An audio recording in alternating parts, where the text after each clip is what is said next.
Welcome to Afternoon Light, the podcast of the Robert Menzies Institute, hosted by Georgina Downer. 2024 marks 80 years since the founding of the Liberal Party of Australia. The party is an enduring legacy of Robert Menzies and others.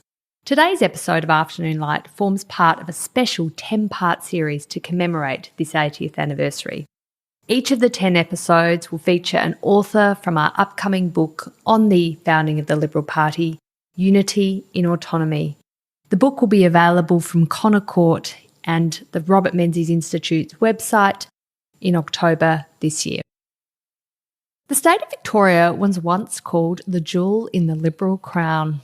Figures like Robert Menzies, Elizabeth May Couchman and William Hewson Anderson were all Victorians and played a central role in the 1944 Unity conferences, which formed the Liberal Party of Australia.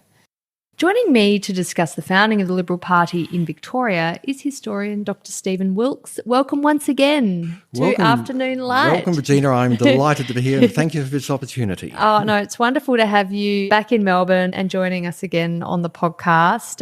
You work in the National Centre of Biography at the Australian National University School of History, which gives, I think, Australia one of the most valuable history resources in the Australian Dictionary of Biography. And you're working on this Dictionary of House of Representative project, and you did one on the Senate as well. So there's so much wonderful We didn't actually do the Senate in our Senate, as done by the Department of the Senate, useful and wonderful as it is.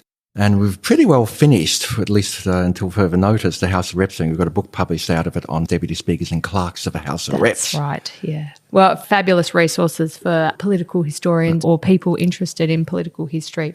But today we're talking about, of course, the founding of the Liberal Party of Australia, but in the Victorian context. And each state has a unique story, as I am discovering through this podcast series. And of course, you've very generously contributed a chapter to our upcoming book, Unity and Autonomy, on Victoria. But take me back to the 1930s. We have the United Australia Party as a sort of predecessor party to the Liberal Party of Australia. And it's running in elections across Australia, but it's not doing that well in Victorian state politics, is it? So tell me about these sort of, I guess, foundational issues we have in Victoria that set the stage for the Liberal Party in the next decade. Well, there's a lot of foundational issues there, and I guess all that's questions about nature. How far back do you go? Historians have trouble stopping. That's true. Let's go right. I mean, should we go back to Deakin? I can do better than that and go beyond Deakin. Oh, fantastic. Let's go back to about the gold rushes, which are really a modern Victoria's foundational event. A big influx of middle-class gold seekers. People are often literate and well-educated, very different from some of the previous inflows of colonial settlers coming into the Australian continent. And also we found that Methodists and Presbyterians were extremely active on the goldfields, proselytising, preaching good works, and encouraging the concept of earthly good works. They're very proactive, lots of Methodists in Australian political history. I won't even begin to list them and so on, but Robert Menzies had both Presbyterian and Methodist backgrounds. Yes, and I guess we often forget the Methodist mother in Kate Menzies because he takes such pride in his Scottish heritage and the Menzies name. But yes, I mean, there's a lot of, and I know Geoffrey Blaney, the very eminent historian, has talked about these Methodist influences on people like Robert Menzies in sort of that Western Victoria Mallee area are huge, aren't they? Absolutely. Yeah. So they create in Victoria what we'd probably today slightly anachronistically refer to as a liberal wet culture. And so in do-gooders who are not socialists, not allied with the labour movement, but nonetheless they're pretty effective, they're pretty broad-minded, and they tend to leave not a terrible lot of space for the Labour Party. Historically, prior to the 1980s, the Labour Party was pretty weak in Victoria. It only had ever formed one major government for various reasons, but it was partly because of the middle-class reformist persona of Victoria. It didn't leave a lot of space for them. The Deaconite tradition, its social reforms and so on, basically gazumped them. Now, that's a slight exaggeration, but it's more or less the picture. So fast forwarding now to the 1930s in the UAP, you have this peculiar party of UAP which was founded essentially as a vehicle for Joe Lyons, to bring him into the Labour Party as a highly attractive leader and likely Prime Minister, as he did become, supported and backed by a number of mostly Melbourne-based business interests, and Robert Menzies is in there as well as one of the people encouraging Lyons to make the jump. But it was a peculiar beast for UAP. It wasn't really a coherent party in our terms, or even in terms of the time. It didn't have a particularly strong organisation. There was a thing called the UAO, which is a sort of a secretariat. There was the National Union in Victoria, which was basically a secret group of half a dozen, and I do mean secret, fundraisers from the business and pastoral worlds, and so on, whose identities were not publicly advertised at all, much to the absolute horror of many members of the UAP. It also had a few satellite groups which were floating around there as well. One was a Young Nationalists organisation, which was partly founded by, guess who, Robert Menzies, and I think 29, which was younger, more liberal-minded, more politically professional conservative politicians and liberal politicians at the time. Menzies preferred to be called a liberal, as you well know. There was also the Australian Women's National League, a very, very interesting outfit. Dates back to about 1904. At some points in its early history, it had as many as 50,000 members to encourage women to take an interest in public life and politics. Though it was a bit slow to start getting them into Parliament. By the time of late 30s, early 40s, and the UAP was starting to look wobbly, lacking a philosophy, lacking a clear sense of purpose. The AWNL was still going strong, although its membership was down to about 12 or so thousand members. But they were very active, with reservations, in helping organise election campaigns for the UAP. But the other big factor, you cannot never ignore the Country Party in Victorian political history. Very strange outfit in Victoria. Very strange. Now, a lot of people say, gee, the Labor Party's got a complex history. They obviously haven't heard of the Victorian Country Party. Extremely complicated, constantly splitting and dividing and so on. Still very proud of itself, still very energetic. Founded as the Victorian Farmers Union in about late 10s, early 20s. I've got a number of people into Parliament. But the thing was, you had a three-party system in Victoria. Yes, and I think that's such a good point, Stephen, because we talk of the two-party system in Australia as sort of been really in existence very much so since 44, at least, with the formation of the Liberal Party, the system that we appreciate exists today. But that does forget the influence of the Country Party and the presence of the Country Party, and often in, of course, coalition with the Liberal Party, but sometimes not. Well, and in the case of Victoria, often not. Absolutely. Melburnians are often astounded to hear that we had a series of Country Party premiers, most notably the magnificent Albert the Great Dunstan, premier more or less continuously, with a little bit of a break from 35 to 45. There was a short-lived Labor government inserted in there partway along the story. But the thing with the Country Party, they had something of a radical wing, who were based primarily in the Mallee and the Wimmera, mostly wheat farmers, some of them. There are other types of members, of course. And this would have been the element of the Country Party that Robert Menzies would have, or at least his father and grandfather and uncle would have had interaction with, having He's got come family from ties to the Country Party. The Mallee, and the Wimmera. But at the same time, when he became an MP in the 1920s, it developed, like most UAP members or nationalist members, developed an absolute loathing of the Country Party. They were angry about a number of things with the Country Party. One is that it did have a left-wing element to it. I wouldn't exaggerate that, but there are ex-soldiers, settlers there and so on who were part of the mix. And often a critique of now the modern-day iteration, the National Party, is, they're agrarian socialists. They want a lot of handouts and government intervention in order to protect a sort of a incredibly hard to categorise, aren't they? Yes. But the other point, which particularly rattled the UAO and also the early Liberals, they thought that they're anti-socialist fundamentally, despite this left-wing element floating around here and there. They should be our soulmates. Maybe we could even amalgamate with them. In fact, they were very open to doing deals with the Labor Party. And incredibly, for many years, 30s, 40s, early 50s, you had Country Party governments, minority governments, in power in Victoria by virtue of Labor Party's support in the Legislative Assembly. Not coalitions as such. But nonetheless, they were doing deals, give us this legislation and we'll keep you going as Premier, Mr Dunstan. Arthur Calwell claimed credit for that, and there was some dispute about this. And needless to say, John Wren is floating around there somewhere in the background as having endorsed the idea of being a friend of both Calwell and Dunstan. He pops up quite often in Victorian political history, although usually somewhat ambiguously. Right. So the United Australia Party, as you said, had really been created to enable Labor Tasmanian Premier Joe Lyons to move to the centre-right, and it was a party that was designed around fighting the Great Depression, which was a massive issue, of course, in the 1930s. But it didn't have a clear philosophy. Its organisation was pretty deficient. It wins just one election, doesn't it, in Victorian state parliament. It's obviously much more successful in the federal parliament with Joe Lyons winning 3 elections. Yeah. Yes, there was only one UAP-led government in Victoria, 32 to 35, led by a doctor, Stanley Argyle, and so on. And, of course, Robert Menzies was part of that government, where he jumped ship partway through into federal politics. There were certain other governments which had strong UAP elements. At certain points, Dunstan did have the UAP supporting him in coalition and so on, but of course he was a friend to both parties, whoever suited his interests at the time.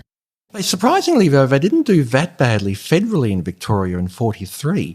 Victoria might have been the only state, or one of the few states, where at the disastrous 43 federal election, there was a state election the same year, but the federal election, UAP held all its seats in Victoria.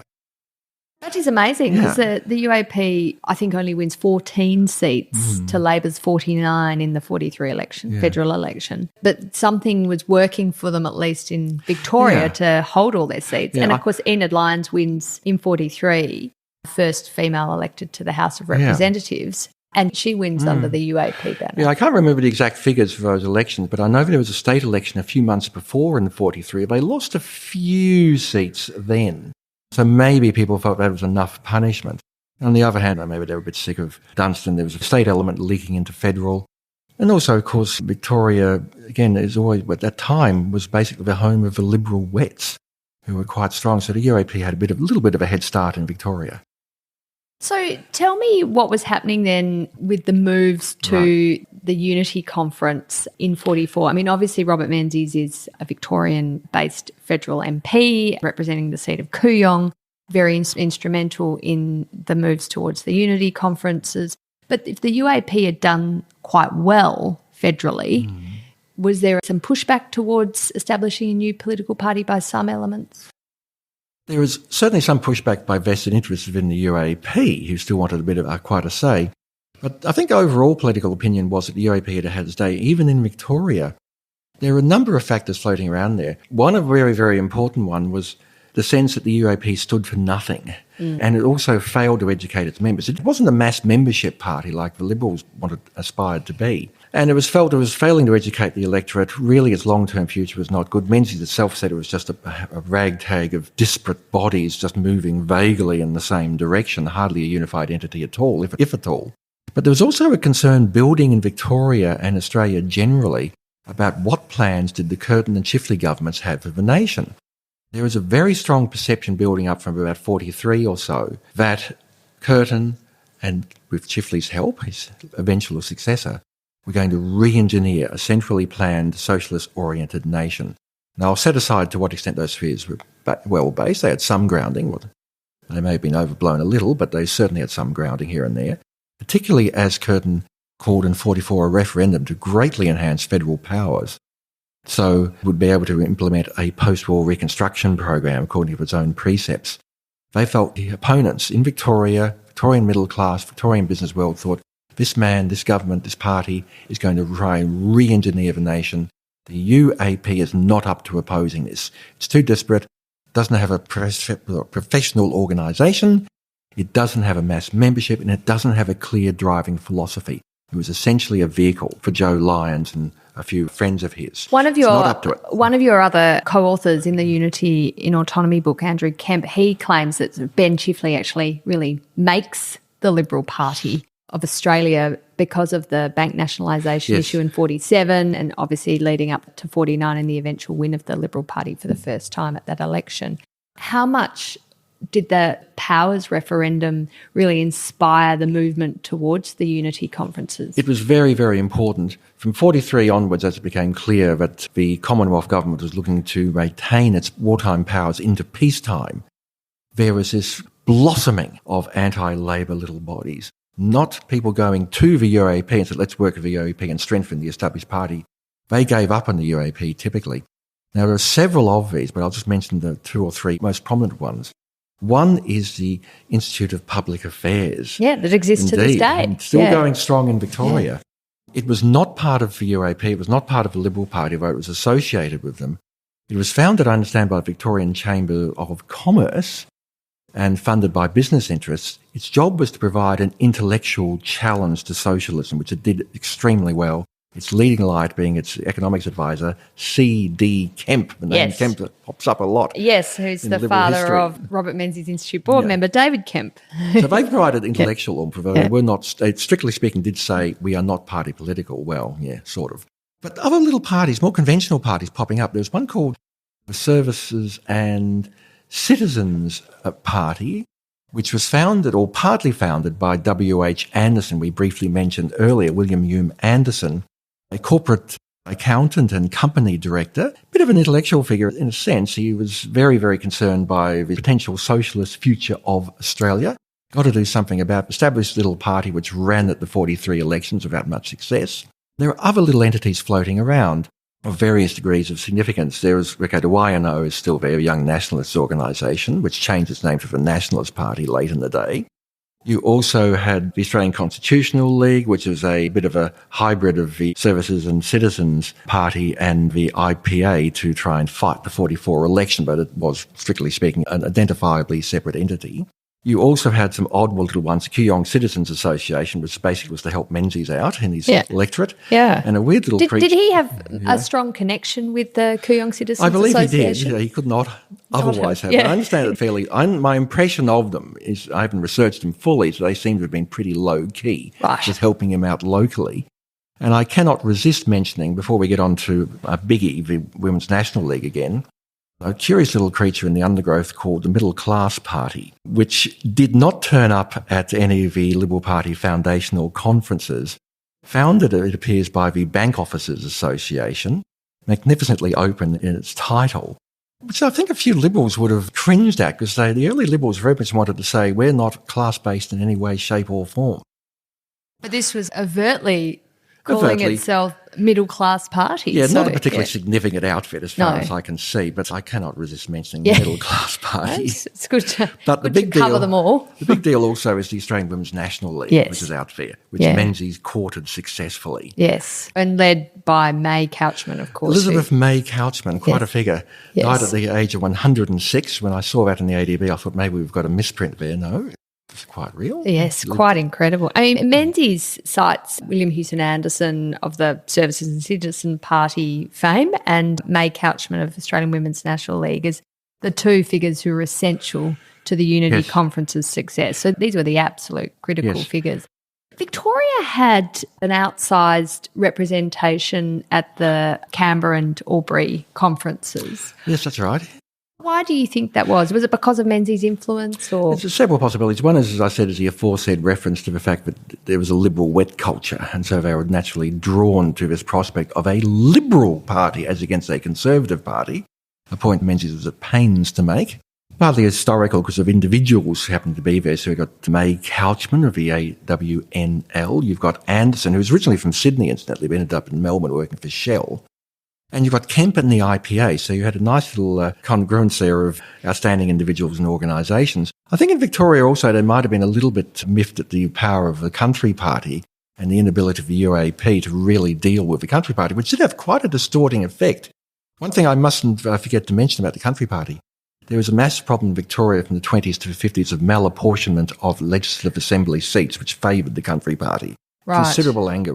And this happens also in South Australia, but they don't have the Country Party there. Obviously, they have the Liberal Country League, that's sort of a merged entity, and really helps Tom Playford, the Premier, stay in power for years. It's an extraordinary what did they call thing. Playmandering? The Playamander. The Playamander, yes. As in gerrymander, or well, strictly a slightly different thing, malapportionment. In 1935, at the state election, the Country Party, for example, won about, I think it was 14% of the primary vote, but got over 30% of the seats.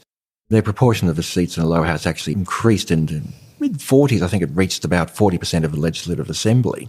Incredibly, some of Dunstan's ministries did not have any Melburnians in them at all at several points, which is pretty insane for a state dominated by a giant metropolis. Yeah, actually quite extraordinary. So the Unity conferences take place, first in Canberra and then in Albury in October and December 1944.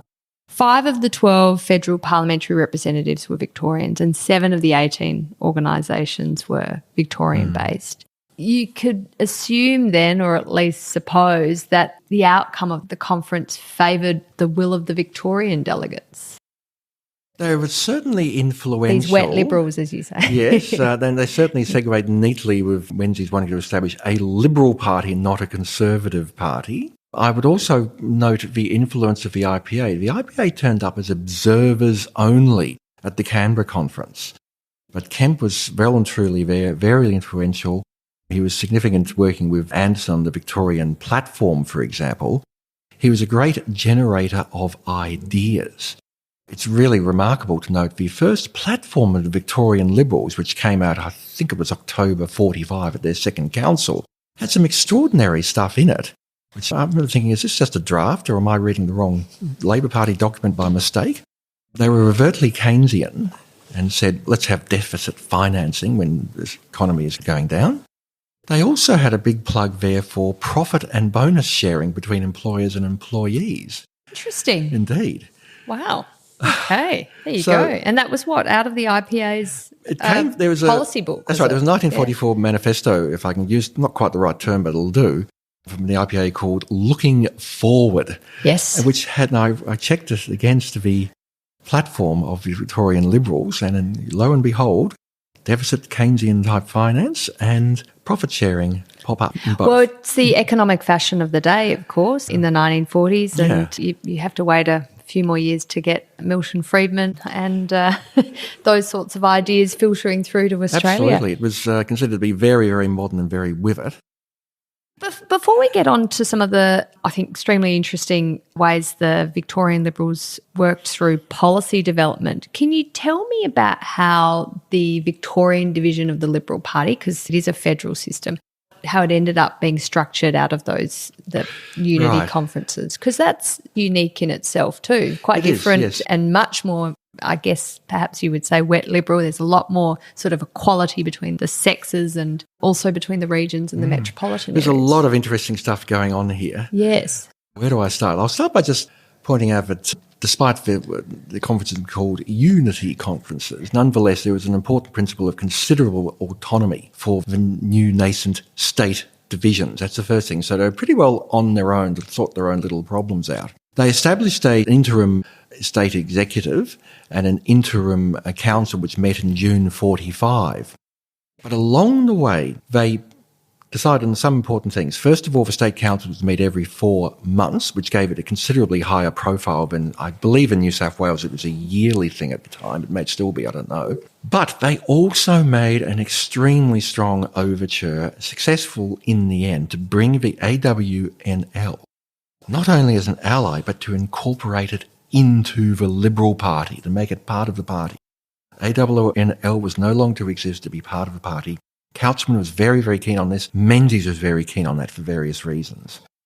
Now, it was a bit of a battle in itself. Originally, the three leading lights of the AWNL had a tough fight, Couchman, Haynes and Ivy Wedgwood, to get their many thousands of members to agree to this. It took several meetings. Eventually, I think it was about June 45, they voted for it. Menzies turned up at the particular meeting they had where this triumphant, massive yes vote came through and proclaimed, we now, like the Labor Party, we cover all the communities and we stretch from coast to coast across the nation. Wacko. But this was a huge boost to the new Liberal Party, it was a having huge boost, all these thousands of female members suddenly part of the party's movement. Menzies identified the importance of the female vote, not just cynically as well. He wanted female members in it per se, but you brought in not only people of the calibre of Couchman et al., but you also had 12,000 or so members suddenly. You had some finance from them. They weren't massively wealthy at the time, it appears. But you had a lot of expertise in how to organise and run a campaign on the ground and so on, which is immensely helpful.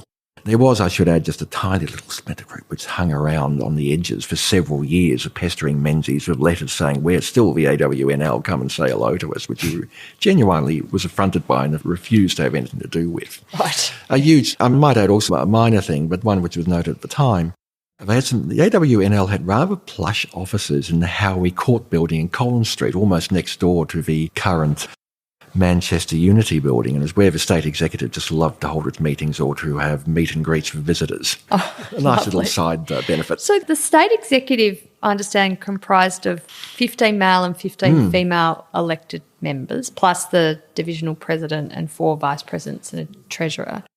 And then at least a third of its elected men and women members would end up being from country areas. So there was this real country and metro, female, male. Yes. Everyone was going to be appropriately and largely equally represented.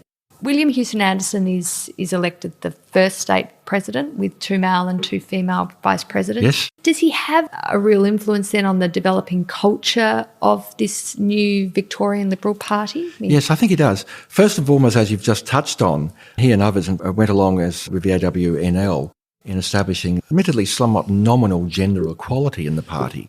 Office holders, you've mentioned, most of the important committees were to have a gender balance. And State Council was to be 50-50 men and women. About 300-odd people would turn up to State Council meetings in the Scots Church Hall in Collins Street, and approximately 50-50 male men and women. Couchman was particularly prominent, always bouncing up with views and opinions right up through into the 60s and 70s. So you had this institutionalisation of a gender balance. That didn't fully translate, though, terribly well into policy influence. There's a tendency for women to be often to what we considered a bit at the time to be women's issues. And there were no female MPs in the Victorian Parliament of any party, 48 to 67, when Dorothy Goble popped up in the Legislative Assembly. Amazingly, all male for that whole period, a whole generation. But we do get Ivy Wedgwood winning a Senate spot in 49. Yes. So there is at least... So there was at least that. Yes. At least Ivy floating around. Anderson seems to have been okay with the gender thing. He certainly praised Couchman. He praised Edith Haynes, a significant figure who was head of the women's section for about 20 or so years, from the 40s until 64. Very prominent member of the party organisation. He was an interesting guy, Anderson, greatly influenced by his experience of the First World War. He'd been an artilleryman. He was ideologically sound, I guess, for want of a better phrase. Very stridently anti-socialist. Not on the far rabid right by any means, but nonetheless deeply concerned that Australia was facing a choice. 2 paths, free enterprise or socialism. He was also extremely big on the idea that we are to be a mass party, we are to be inclusive.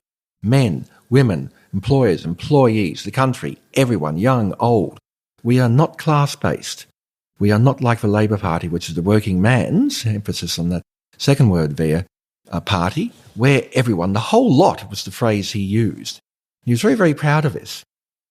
Do you have any evidence that he was troubled by the fact that the Liberal Party wasn't putting up prospective female MPs into the Victorian Parliament? I haven't so far in my still ongoing journey through Liberal Party papers here in Victoria. I haven't seen a lot from Anderson about that. I know certainly he seems to have worked well with Haynes and Couchman and co, and he certainly praised them. And there was at least one point where one of the female vice presidents took over when Anderson couldn't make it to a council meeting. But I don't see a lot of activity from him or the bulk of the party saying, let's get the women into policy more. Now, the women were active and harassing health ministers and so on and whatnot. But you also see them often sidelined into organising social events or presence of the royal family and so on. And, of course, there is this stark fact, there weren't terribly many female members of Parliament coming out of Victoria. No. So, okay, Couchman's there, the numbers are there, but it's not always translating into an effective outcome. She does run several times, of course, May Couchman, but always but the unsuccessfully. seats like Melbourne, for example, you'd have no hope winning from an anti-Labor perspective. What about the influence of someone like John Verron McConnell, who was the General Secretary, and his New South Wales counterpart, John Carrick? Yes. So John Carrick is actually sort of quite a legendary figure in the Liberal Party circles. But did McConnell have an influence on the culture and policy direction of this nascent Liberal Party in Victoria? Short answer, yes. McConnell and Carrick are fabulous figures, fascinating figures. I think more research needs to be done on them by somebody. They knew each other very well, worked together very well. They were really before their time as political professionals, electioneering strategists and so on. So they were sort of a prototype Linton Crosby, were they? Yeah. It appears so. They were pretty new beasts in the political jungle at the time. Now, McConnell, he was an accountant, not a corporate accountant, rather on the other end of the profession. So was the Liberal Party just run by accountants? Lots of accountants keep popping up left, right and centre and so on. But there are accountants and there are accountants. Some are corporate and others are relatively got a modest accounting background like McConnell. McConnell came straight out of the army. He applied for the job, got straight into General Secretary. Now, he was there until 1971. He died in office. Now, just a bit of context here. The Liberal Party of its time thought of itself as modern, something some people today do struggle with. They thought, we are the future, we are picking up all these wonderful new strategies. And what better example of that are what the various things McConnell got into. McConnell got into polling of the Australian public for views, which in the 40s was this snazzy new thing imported from America. He was interested in the 50s in investigating the use of television, something one Henry Edward Bolte found rather helpful as well and latched onto very, very quickly. He was involved in looking at what are the implications of new outer suburbs appearing and where are they going to go electorally and so on. Things like that. He was always there. Mac, there was a Canberra journalist, Don Whittington, quite a famous figure in his day, who said he's known as Mac, but I'm not quite sure whether it's because of his surname or because of Machiavelli. Well, it gives you an idea of the way he operated. What about the Young Liberals? I didn't realise the importance of Victoria to the development of the Young Liberal movement. Yes, and I think they're very important to the Liberal Party as well. It's always important in any organisation to have a pipeline of bright young people coming through. You've always got to have a balance between experience and youthful enthusiasm. They actually got started going pretty early. I think it might have been as early as 45 or early 36. I can't recall the exact date. Unfortunately, they were burdened at first with a rather play school-sounding name of Junior Activities Committee. So quickly changed to the Young Liberals. They had 1,000 or 2,000 members by the late 40s, but I think it was more of a way they would pick up bright young people and get them animated and engaged in politics. Anderson went to one of their early meetings, came away and said to the press, well, I'm relieved they don't show the irresponsibility we normally associate with young intellectuals, which reveals a bit about him.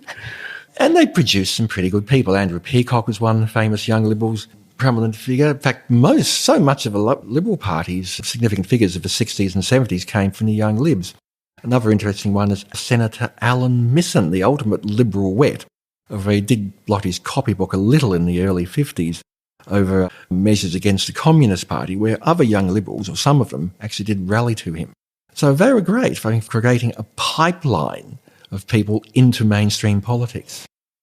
The Victorian Liberal Party seemed to be quite committed to decentralising sort of policy discussions, which is different perhaps from its federal counterparts or counterparts in the other states. Can you tell me a bit more about that? Yes, we are a great democratic party, said Anderson, or words to that effect. We are not going to be centrally run by some mysterious coterie of business figures and that like sort of, the UAP. And the allusion then to the National Union. He was often drawing a direct contrast with the UAP, not always in express terms. It was quite clear what he was on about. So he felt that the ultimate decision-making body for the party, would be the council. Branches would elect delegates to the council, again on a 50-50 gender basis. Branches would have the main say in selecting candidates to run for Parliament. And this sort of thing. We are a mass party, unlike the UAP, which was basically a little elite closed outfit. Now, in practice, of course, that raises real problems. Even when you've got a state executive of 36 or roughly 36 or so members, that's pretty awkward for day-to-day decision-making. As Catherine West wrote in 1965 in a very good pioneering book on the Liberal Party, it was pretty clear even then it was really going to be the president and a few insiders making most of the day-to-day decisions, and Couchman being, I think, one of those insiders, would be fair to say. So it's a great principle, but of course it's always very, very difficult in practice. Yeah. If you look at the minutes of the various council meetings, and I'm delighted to note that they took excellent minutes, verbatim minutes as far as I can tell, of these closed meetings, you would often see branches bouncing up left, right and centre like mushrooms of all kinds of opinions, views and policies and so on. They were at least listened to and at least they were there. Yeah, and it's a testament to it. As you said, it was a mass party. So what was the value you were giving your mass of members? It was participating in policy debates. Yeah. It was pre-selecting candidates for election and all those things gave you some sort of meaningful element to your membership, I'm sure. The Victorian Liberal Party used to have a newspaper. I guess in days when there were lots of newspapers and people read them. Yeah. The Victorian Liberal, and you found some fascinating articles and I guess policy pronouncements in that publication. They had various, I suspect they still do have various publications over the years under various names, often of pretty high quality, I must say. But the first one was the Victorian Liberal. Now, it didn't last terribly long, but it had a very strong, overt, intellectual, philosophical element to it. Members of the party were solemnly lectured on the opinions of John Stuart Mill, Alfred Deakin, and interestingly, Herbert Asquith was held up as a great Liberal figure. I would have thought they'd gone for Gladstone, but oh well. And then on the masthead, they had 5 young figures, young men and young women, waving flags. And these 4 of them were representing 4 of Franklin Roosevelt's 4 freedoms. Now, let me think. What about freedom from want, freedom of fear, freedom of expression, freedom of faith, I think. And some members of the Liberal Party, and I bet you it was Anderson writing this, said, but we've got a 5th. And there's a 5th figure on the masthead waving this banner. Freedom of the individual. Freedom to be an individual. Make whatever you want of yourself. You can be a klutz, you can be a genius. I love this we quote. We want you to be, it's the principle that matters. Yeah, there's a wonderful quote here you've got in your chapter. The freedom of the individual to go and come at will, to mould his own career, to rise to the greatest heights, or to become a clod. This is his freedom in excelsis. Isn't that great? To become a clod. If that is your wish, you're free to That's do it. That's the principle. Well, the Victorian Liberal didn't last very long. It folded after several issues, but not before they were all lodged in the National Library of Australia. Yay. Well, fantastic. And I do think it's interesting that there was the reference to that really long Liberal tradition, obviously Alfred Deakin, but, to Asquith, as you mentioned, and John Stuart Mill, that the Liberal Party and its philosophy didn't come out of a period of just a few years, that it's coming out of centuries of liberal thought and tradition. And the early Liberal Party was very, very overt about that. Yeah. Well, at least its leadership was. When you look at the council meetings, look at branch records or whatever, you don't see the average Joe or Jane out in Glen Iris or Footscray quoting John Stuart Mill or Hayek or Ayn Rand. But they were still nonetheless influenced. You can see it in their fear of socialism, their support for capitalism and the idea of the individual. So it's still floating around there. Tell me about how the Victorian division comes to control its parliamentary members, because the Liberal Party, of course, always prides itself on the fact that a parliamentary member can cross the floor and disagree with party policy if they so wish, unlike the Labor Party where if you deviate from caucus, then you're kicked out of caucus. Well, this is where things get extremely interesting because the Liberal Party inherited a party room of parliamentarians who came from the UAP. And they were, for the most part, in fact, for the whole part, I would guess, not used to at all, or empathetic to the idea of a very strong party organisation. So you've got parliamentarians there, mostly voted in the 1930s, and all of a sudden, springing up from the ground is this massive, strong, professionally run party organisation with people like McConnell and Anderson and others in it. Oh, there's I can see a problem emerging here. Now, the parliamentary leader of the UAP/Liberals was a gentleman called Thomas Tuke Holloway. Holloway, not Holloway, as people sometimes do say. He was bright, good-looking, articulate, popular, likeable, but he wanted to go it alone, and he had no particular interest in the party organisation. Okay, he turned up at its meetings and so on, but I'm going to run the show myself. In fact, I'm not going to pay much attention to the organisation. In fact, he had some doubts about the rest of his party room. He did twice serve as Premier, once from 47 to 1950. The Liberals' first victory in Victoria, first major victory, was the 1947 election. They were still shackled, though, with a coalition with the Country Party. You can't get away from that, with Dunstan in the ministry again. Drats. At the same time, he also formed a little rebel group in 1952. We can come back to that. That's terribly complex in itself. But Holloway was an erratic guy. People often say, he was enigmatic. That's a cliche of political biography, but in this case it was real. Very mixed sort of character. As Premier, he did not perform particularly well, partly because he couldn't work with the rest of the party. But he had certain personal problems. He had a drinking problem, which became apparent. He had a peculiar coterie of inner advisors who I don't think were even members of a Liberal Party. He used to hold court in the Windsor Hotel. He was from Ballarat originally and held the seat for Ballarat, I believe, but culturally, in many respects, very much an ultimate Melburnian, very stereotypical Melburnian. There was also concern about the influence his wife had on him and so on. Some people felt he wasn't a good influence. I won't say anything more about that. I don't know if she was good or bad. But he became increasingly fixated with what we're going to do about the Country Party problem. Now, his own approach to that was erratic. At certain points, the Liberal Party dabbled, or particularly Holloway, dabbled in amalgamation, maybe. The Country Party said, nope. An informal alliance, we just simply tolerate them and just make sure they're our friends? Do we actively work with them in a coalition or at least an understanding at elections?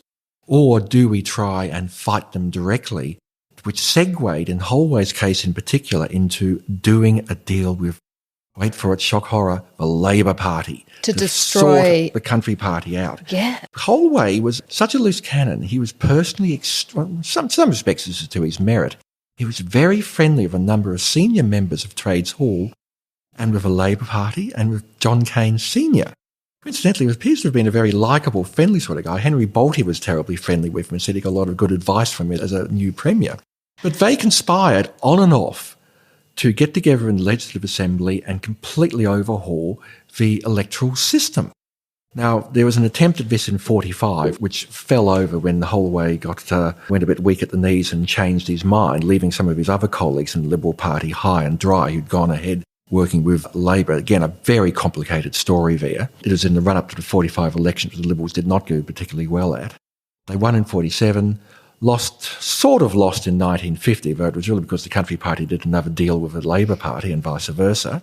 In 1952, Holway was involved in another attempt to do a deal with Labor. Again, this gets incredibly complicated, but to cut to the chase, he and some of his supporters broke away from the Liberals' Election Reform League or Electoral Reform League, incredibly formed a 8-person government for a few days. There was a complicated story there about the Governor of Victoria being concerned about getting supply through in the run-up to getting supply, ensuring supply during a caretaker period in the run-up to an election, the 1952 election.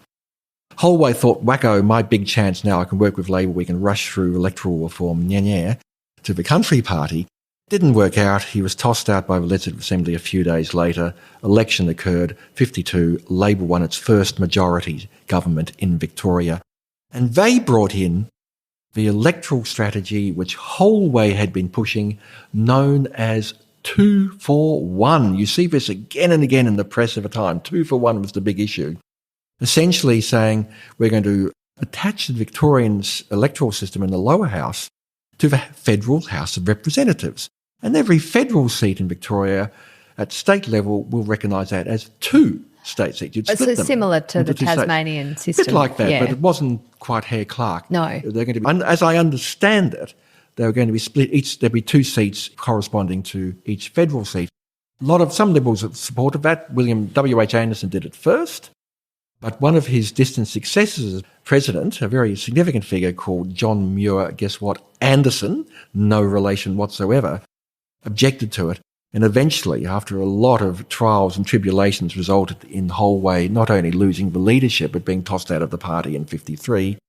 And I can't resist mentioning, he ran in 1952 with his little Electoral Reform League, and he chose to run in the seat of the new Liberal leader, a guy called Leslie Norman, in the seat of Glen Iris, and knocked him off. Did he? Yes, he did. Right. So he had a following, at least. He had a following. Yeah. There was a lot of flows of preferences issues going on there. But nonetheless, he was popular. The Victorian public rather liked him. Good-looking, likeable guy, articulate, well-read. But not a team player. Not a team player at all. And he spent 3 very uncomfortable years just lounging around the Legislative Assembly. As the member for Glen Iris. Victoria was known as the jewel in the Liberal crown, mainly being government here at the state level. Obviously, the Bolte era, quite incredible. And it used to hold the vast proportion of the federal seats, but things changed. Why do you think that Victoria was the jewel in the Liberal crown during that period, as opposed to how it was doing, say, in New South Wales and Queensland and other states? Several reasons. One is that I mentioned earlier is the deep social history of the state. Liberal Wets, Methodists, Presbyterians, gold rushes and whatnot floating around. There's a middle-class persona to this state, particularly in Melbourne, I think, and so an historical weakness of the Labor Party. But there's quite a few other factors at play here. One is that the sheer strength and professionalism of the Victorian Liberal Party organisation. Now, it took them a decade to really stabilise from 1945 to finally winning majority government in 1955 under Bolte. But they were a pretty slick, forward-looking, we're going to win this game outfit. But at the same time, they had a philosophy and a purpose. They weren't simply just reacting to what was happening in the press every day. They had a fundamental philosophy, and people knew that. That was to their great benefit and ultimate long-term strength. Other factors at play here were the problems of the Labor Party. Okay, there was a big split, as we all know, in 1955 in the Labor Party. Now, there is some tendency, I think, to certain historians to write of subsequent electoral success of the Liberals was the result of an act of God. That was, it's just luck that they ran the state from 55 to 72 just because of a Labor split. Well, yeah, but the Labor split was a reflection of the Labor Party's own problems and difficulties in holding itself together. It's a reflection on that party. It's not an external thing. And so that contributed to a weak Labor Party, which in its organisation in particular in the 60s and right up until the early 70s was dominated by the very far left in some cases. There's an extraordinary story yet to be fully written, I suspect, of the participants, more moderate members of a Labor Party, or at least more pragmatic members, not necessarily a simple left-right thing, who fought hard in the 60s and the early 70s prior to federal intervention to try and resuscitate Labor, contain the far left in the organisation. People like Barry Jones, John Cain Jr., John Button, and many other prominent figures were heavily involved in that. It went on for quite some time. They were not by any means the dominant group until finally, I think it was 71, the Federal Labor Party intervened. So you had a split, difficult to elect Labor Party for the time. And I've got to put in a plug for Henry Bolte himself. This totally unprepossessing figure turned out to be such an effective party leader.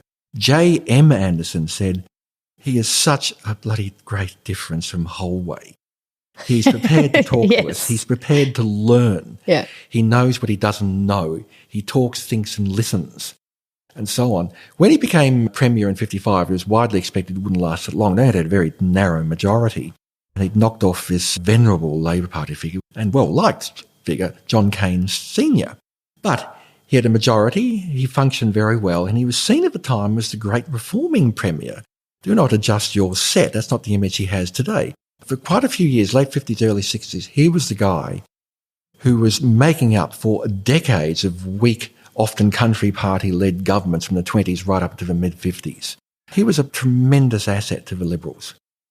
And of course, he got things like the Melbourne Olympics in 56, which would have, and the advent of TV. And as you say, he liked using TV as a medium. So all these things would have been in his favour. The Olympics were certainly in his favour. He wasn't exactly the progenitor. No. I think Melbourne got the gong in 49 very narrowly. That's all right. Whoever's premier at that time, they always get a bit of a boost, don't they? But Bolte was very good at saying this is a great opportunity. Yes. He loved television. He apparently took lessons on how to work on TV, and I bet you I wouldn't be at all surprised if McConnell was in the room there watching. Who knows? So, yeah, he was a very, very effective figure, and he was very good at consulting within the party, looking after his backbench. Firmly, but nonetheless fairly managing his cabinet, it appears. Not the crusty old authoritarian figure, which is the image people have of him today. He was much, much more cautious, much, much more open than widely realised. And, of course, someone you're going to be spending a lot of time thinking about in the next little while. Doing some work on the Bolte premiership. I've got a couple of book chapters, one in the book you just mentioned earlier, Unity and Autonomy, about the origins of the Liberals. Bolte really marks the maturity of the Liberals, mid-50s, and also a chapter in one of your next volume in your Menzies series on the Bolte-Menzies relationship, which was much more fractious and widely realised. One curious thing, though, is that Holway, their first Liberal leader, their first Liberal Premier of Victoria, vanished, basically. After he, not literally, but metaphorically, he retired to live down somewhere on the coast of Port Phillip. He really was not regarded as a revered figure, and he's pretty well forgotten in the Liberal Party. They've forgotten the first Premier because his first premiership really wasn't all that successful. Well, and not to mention the second one. Yeah, and he basically ignored the party that had put him there. Yeah, Bolte overshadows him totally in Victorian Liberal Party history annals. And it's like Menzies overshadows Joe Lyons, I think, too. Yeah. There's not enough written about Joe Lyons, and he was Prime Minister for 8 years. Yep. So it's a significant period of time. And, of course, in the lead-up to the Second World War and through the Great Depression, yet people remember Menzies and not so much Joe Lyons. Yeah, and it's that longevity in office and what history the forgets dominant. and what history remembers. That's right. One other thing I've learned from researching the Liberal Party here is that historians are very fixated on parliamentary politics. They don't look at party organisations very much. The Victorian organisation, as I've said, was very, very influential. Yes, and more so, you think, than the other state counterparts. There is certainly a number of comments from historians who have come before me, of Peter Amer, for example. Also Kate White, who did some very good work on Holway. I should mention her. She wrote an excellent thesis on Holway. always said there was a very strong Victorian Party organisation, apparently the strongest in Australia, by reputation at least. Well, when you have people like Mac indeed. dominating as General Secretary, that... machinating in the background. Exactly, indeed, touche. Stephen Wilks, thank you for joining me once again on Afternoon Light. It's always a pleasure and it's been absolutely fascinating.